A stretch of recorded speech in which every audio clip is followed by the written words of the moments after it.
কারণ এখন অনলাইন ফেসবুকে বহু কিছু হয়, সবটা জানা খুব প্রয়োজন বলে আমি মনে করি না, আর সব কিছুকে গুরুত্ব দেওয়া প্রয়োজন বলে আমি মনে করি। সুতরাং ওইটা আমাদের এই এজেন্ডাই নাই, আলোচনার মধ্যে এটা আমরা প্রথমত হচ্ছে মনে রাখতে হবে এটা মুক্তিযুদ্ধের মধ্য দিয়ে অর্জিত বাংলাদেশ।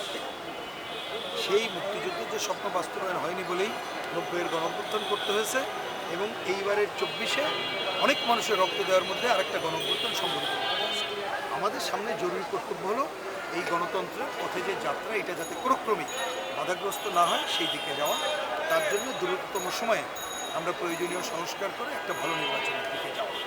এখন আমরা জানি যে এই ধরনের গণঅভ্যুত্থানে অনেক সময় অনেক গুরু শক্তি, অনেক সুবিধাবাদী শক্তি, তারা তার কী বলবো যে তাদের যে উদ্দেশ্য সেটা সফল করতে চাইতে পারে, কিন্তু আমি মনে করি এইটাকে খুব বেশি আলোচনার মঞ্চে আনা উচিত না।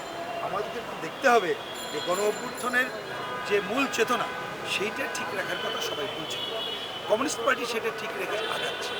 এখন ওই যে আবার কেউ কেউ প্রশ্ন করলেন যে আমাদেরকে নিয়ে অনেকে অনেক কথা বলে, আমরা সেইটাকে অপ্রয়োজনীয় মনে করি।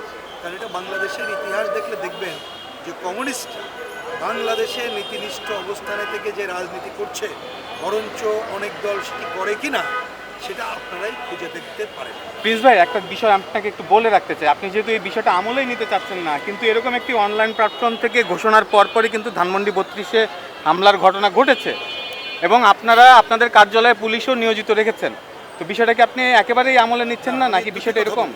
প্রথম কথা, 32-এর যে ঘটনা ঘটেছে ওই সময় আমরা পরিষ্কার বলেছি সরকার নীরব দর্শকের ভূমিকা ছাড়া এ ধরনের ঘটনা ঘটতে পারে না।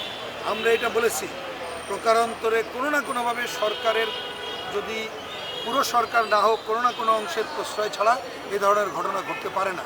কারণ এটা একটা সবচেয়ে বড় কথা আছে, সরকার যদি না চায় এ ধরনের ঘটনা ঘটতে পারে না। সুতরাং ওই ধরনের ঘটনার দায় সরকারকে নিতে হবে 32-এর, এবং নিশ্চয়ই 32-এর ঘটনার ব্যাপারে সরকার তার কৈফিয়ত জানাতে। আমরা আজকে আমাদের কর্মকাণ্ড করছি, যে হুমকির কথা আপনারা বলছেন, সুতরাং তারাই এখানে আইন শৃঙ্খলা বাহিনীকে দিয়েছে। এইটা আমাদের কোনো, তাদেরকে আমরা এখানে নিয়ে আসি নাই, এইটা আমাদের কোনো বিষয় না। আমাদের কমরেডরাই যেমন নর্মালি থাকে পার্টি অফিস, এইটা তারা তাদের দায়িত্বের অফিস, তারা থাকবে। এবং আমরা মনে করি এই ভবনের নাম আপনারা শুনেছেন, এটার নাম কিন্তু মুক্তি ভবন। এই মুক্তি মানে মানুষের মুক্তি আমরা অর্জন করতে চাই। এই ভবনটাকে আমরা বলি গরিব মানুষের ভবন, এর অংশীদারিত্ব গরিব মানুষের আছে। সুতরাং মুক্তিকামী মানুষই এই ভবনের রক্ষক। সুতরাং এইখানে এই কারণে আমি অনেক ঘটনাকে আমলে নেওয়া প্রয়োজন মনে করছি। যদি কোনো হামলা